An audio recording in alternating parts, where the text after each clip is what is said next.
A dark turn in the search for a missing Essex couple. William and Lorraine Currier were abducted from their home and murdered shortly thereafter. A suspect in custody, Jennifer Redding has exclusive details about his connections to Vermont and his alleged crimes out of state. A lot of people right now I know are just heartbroken. Are the feds going back on a promise? FEMA says it's cutting reimbursement to Vermont for Irene damage. We are pushing FEMA as hard as we can. Plus, police hunting for the Hoff. The allure of David Hasselhoff has thieves swiping his likeness. Is it his charm or his good looks? You know, I really think it's a combination of both. From WCAX, Vermont's most trusted news source, this is the Channel 3 News. Good evening, everyone. I'm Darren Perrin. And I'm Kristen Kelly. A missing Essex couple was murdered, and Channel 3 News has found out who the prime suspect is. We broke the news at noon, and now we have even more details about the man whose sources say killed Bill and Lorraine Currier. Channel 3 crime reporter Jennifer Redding has been working this investigation for months and has exclusive information about the Currier case. She begins with what police will say tonight. Jennifer.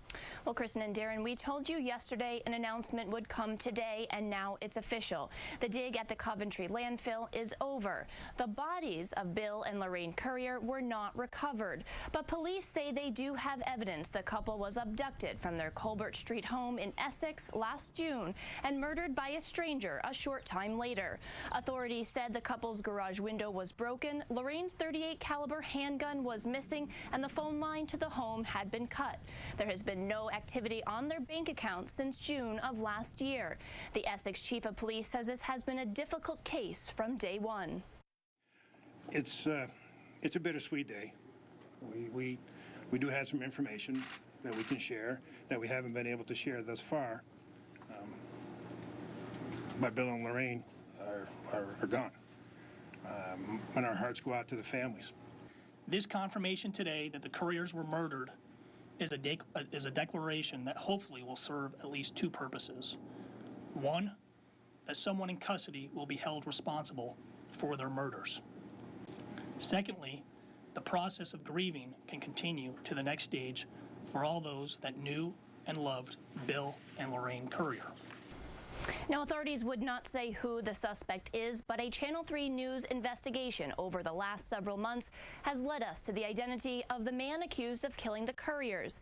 And we've also learned he owns property in our region. More than a year after Bill and Lorraine Currier vanished from their Essex home, sources tell Channel 3 News that police now have a suspect in the case. He's being held 4,500 miles away in an Alaska prison, charged with a different crime. On April 18th, Isreal Keys was indicted for kidnapping and killing an 18-year-old from Anchorage, Alaska. The indictment alleges that Isreal Keys abducted Samantha Koenig from the Common Grounds coffee stand on Tudor Road on February 1st. Federal prosecutors say 34-year-old Keys, an Army veteran and self-employed contractor, allegedly forced Koenig into his truck at gunpoint. They say Keys stole a debit card from the coffee house worker and used her cell phone to conceal her murder. The allegations continue that he confined her and intentionally killed her early the next morning. Court papers show Keys fled Alaska, hitting ATMs in several states out west, withdrawing money along the way. Police tracked those transactions to Texas, where they pulled him over for speeding and found rolls of cash in the car. He was arrested on a fraud charge for allegedly using the stolen debit card. Police held him while they continued to investigate Koenig's disappearance. On April 1st, investigators recovered Koenig's body from an Anchorage lake after a brief search. A lot of people right now I know are just heartbroken. Everyone was rooting for her until the very end. Sources tell Channel 3 News that while Keys was being questioned about the Alaska murder, he told investigators where they could find the bodies of a missing Vermont couple. Less than 2 weeks later, Vermont authorities working the Currier case zeroed in on this property off Route 15 in Essex. 32 Upper Main Street is only a few miles from the couple's home.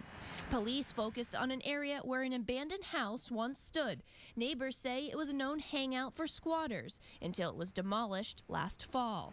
Investigators dug beneath its foundation for 2 days, taking some evidence from the scene. Channel 3 has confirmed that Keyes was staying in Essex at the exact time the couple went missing and checked out of his hotel the day after they disappeared. Then there's this person of interest sketch. Police released it to the public last June, saying an eyewitness placed this man in the couple's dark green Saturn sedan after they went missing.